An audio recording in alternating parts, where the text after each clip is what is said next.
if you can just talk a little bit about the game, but not just the game, but in terms of where you guys at in the standings and with 10 games to go, the mentality, where the team is right now. Well, obviously a huge game tomorrow, rivalry game, a game that we know that we need to win. I think we've got five home games left, so we want to try to win all those games and put ourselves in a good spot for the playoffs. So we know that tomorrow's crucial, and in terms of our confidence as well.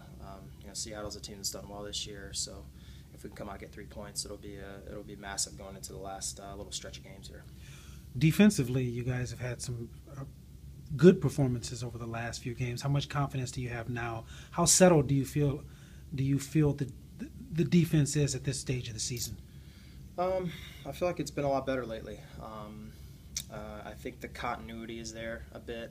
We're seeing some of the same faces, game in and game out. I think Liam's done a great job coming in and helping us as an experienced player. He's come in as a new player, but he's been very vocal. He's been a leader right away, which has been important for us. So he's been a good stabilizer back there for us, and we've put in good performances. I think we're reading each other well, and for the most part, keeping the ball out of the back of the net, which is the most important thing. Caleb never wants to talk about must-win games or anything like that, but are you guys kind of in a playoff mode, like almost every game is a playoff game at this point in time of the season?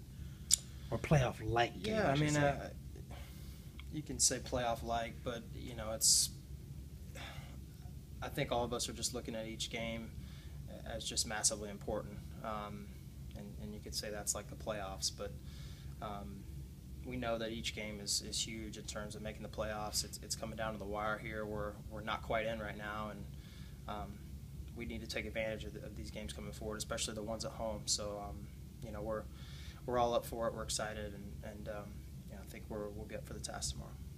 When you play a team like Seattle that can score goals like you guys do as well,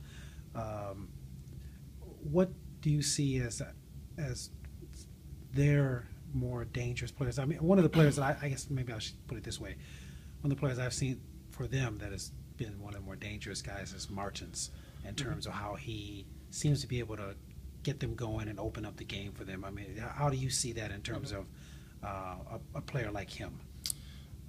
Well, he's obviously a player with a lot of pace, very, very fast, and can stretch the game. So I think he's been that player for them this year. I think you could kind of see it in the All-Star game as well. You watched him, and he's blowing by guys. So he's fast. You got to deal with him, and it's important that we get tight to him early and make sure he doesn't have space and time to run, because once he gets going, he's hard to stop. So he's a guy that we're going to have to focus on and key in on and make sure we're shutting him down. And the last thing is, when you look at a game like this in terms of the rivalry itself, I mean, there doesn't seem to be a lot of talk about the Cascadia Cup because of the playoff implications of the game itself. But what is it going to take in terms of you and your play and translating that, I guess, to the overall defensive stand that you want to make out there? Yeah, I mean, we know we're capable of beating this team and putting good performances against this team. We watched film. We watched what we did earlier in the season when they came here and we played them, and obviously it ended up in a 4-4 draw. But I think for the most part we dominated that game, and